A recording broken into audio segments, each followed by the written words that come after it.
Shattering reality meets consensus. Where do I stand in my value? The first of the two eclipses of the season just passed, and I have decided not to talk about it without feeling it. There's something quite clear for me. Reality has been shattering.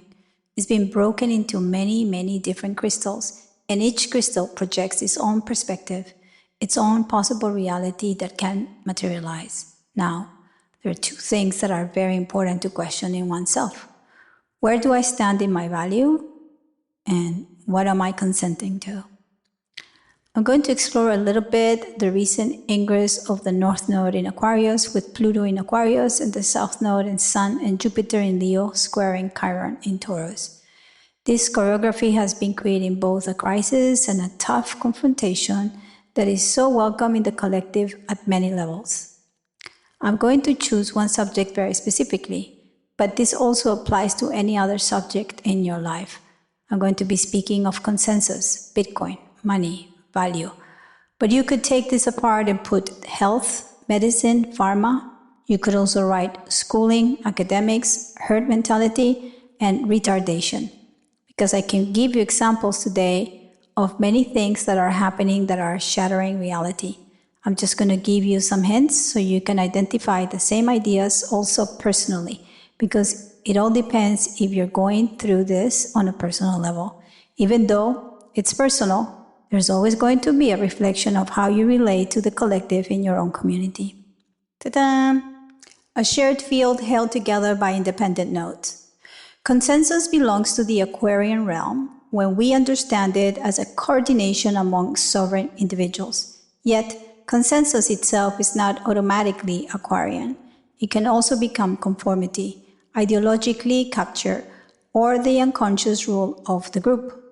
In Latin, consentire means to feel together, to agree to share a perception.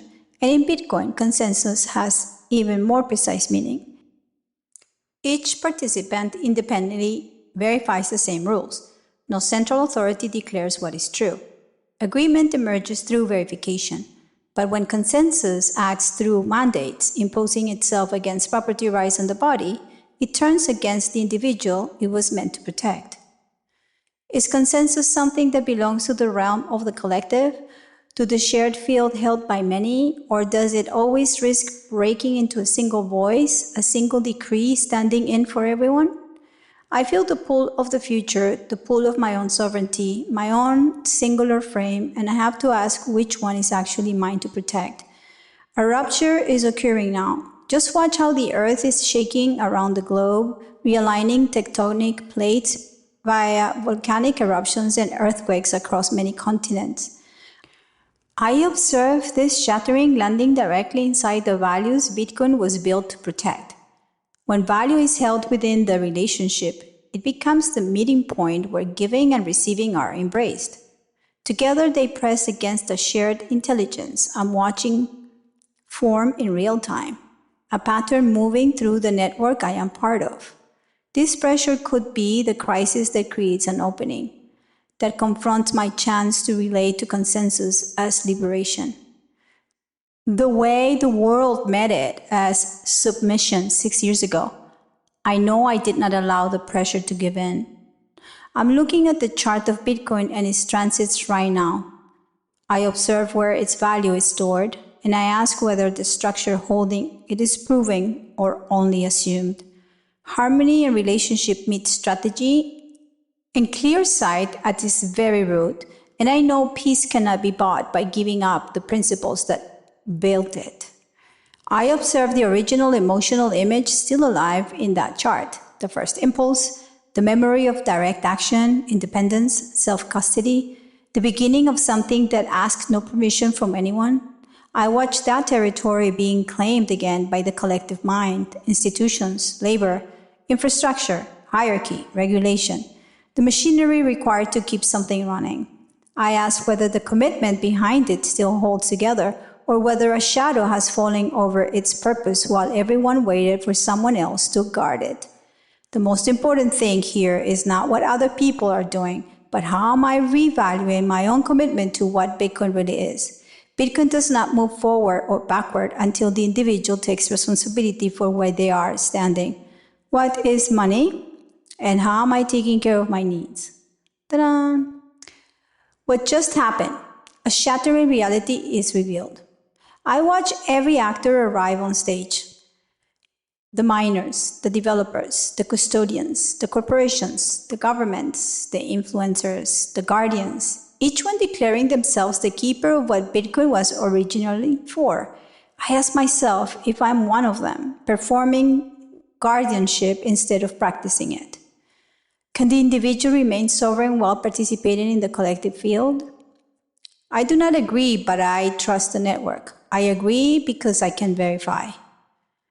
There's a fork split in Bitcoin right now, coming from the BIP 110, and it has people fighting over who's right about what Bitcoin even is. We have the clown or the spook, Michael Saylor, calling Bitcoin digital capital while turning STRC, his own company's preferred stock, into what he calls digital credit, paper Bitcoin dressed up as innovation.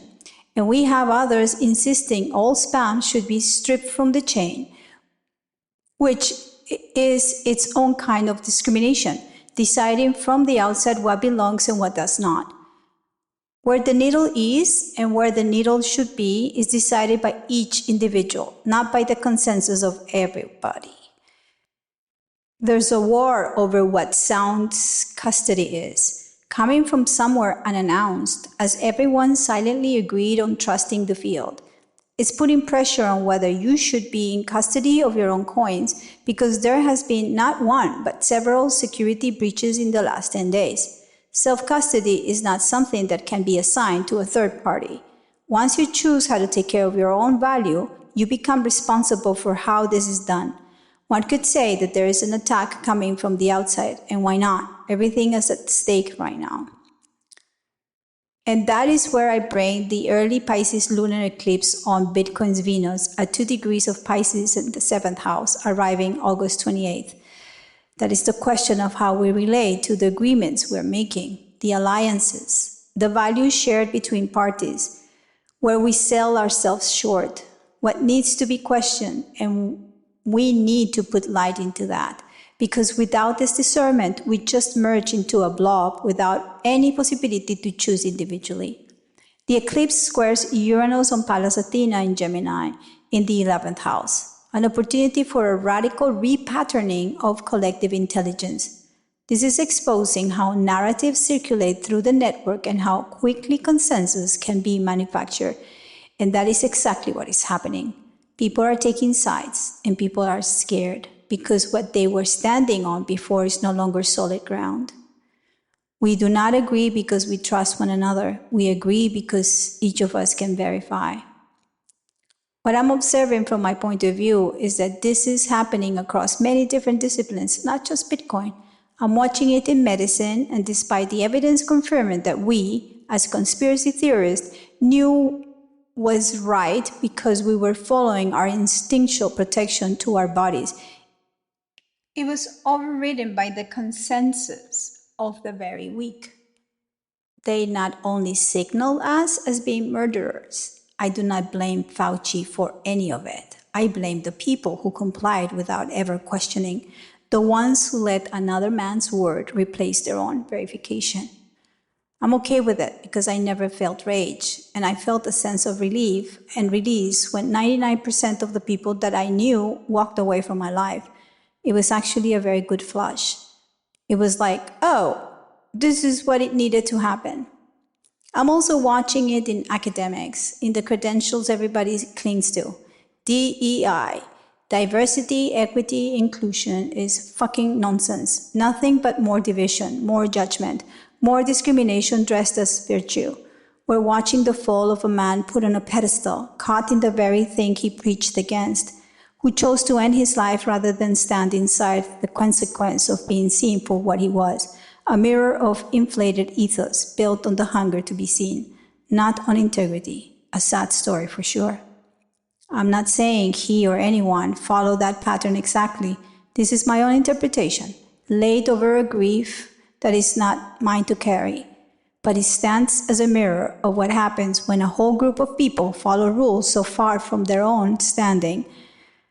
There is a family grieving and questions that remain unanswered. I dare to say this despite the person having died. What is it about the collective that you are pursuing without knowing who you are as an individual? The same question stands for every mandate, every rule adopted without asking whether it was ever yours to follow.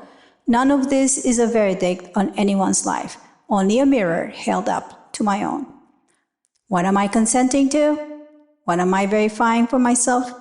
Where have I delegated my authority to the consensus image of Bitcoin? Beneath all of it, what is money?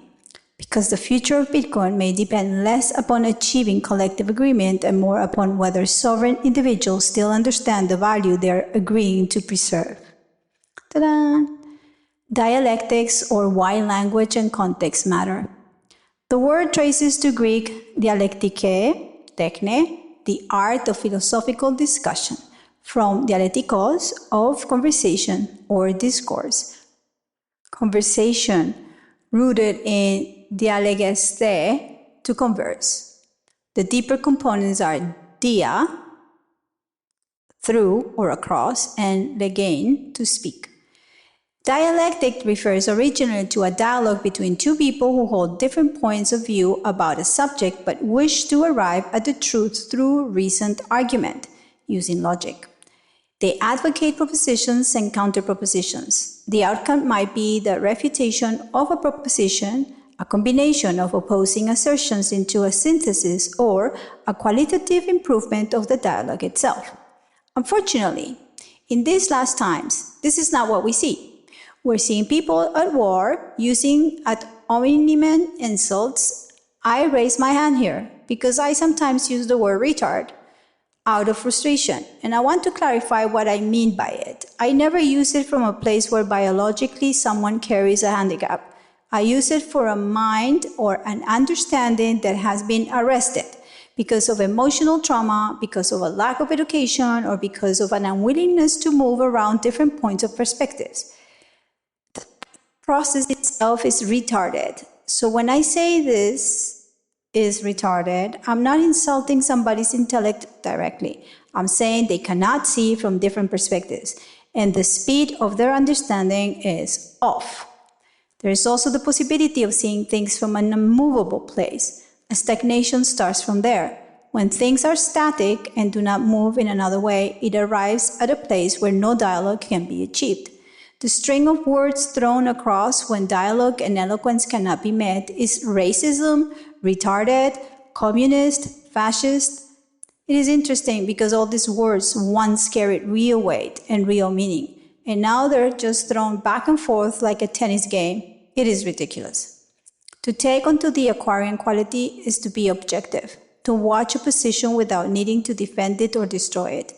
The upcoming lunar eclipse on August 27-28 offers exactly this: discernment instead of reaction. Embracement has to be felt and trusted, and it does not depend on outer authority. It is the inner authority that aligns with its own need for value. Once we have seen what our shadow is, the shadow comes from the individual who is not yet acting from its own authority and is projecting it into the collective. Another incident happened not long ago in the realm of astrology, when Stephen Forrest, an old and revered teacher, used the N-word while speaking to a colleague who happens to be a person of color. He was not bothered by it, but boy, oh boy, the whole community ostracized him. The same community of astrologers, the one that pushed the jab, calling people names, is not surprising to me when all this collectiveness has arrived at a place of stagnation, when people choose the safety of the herd over the courage to speak plainly. Let the walls crack and the light show the darkness. I ask myself the question every day: am I being solar? Am I radiating through my own light?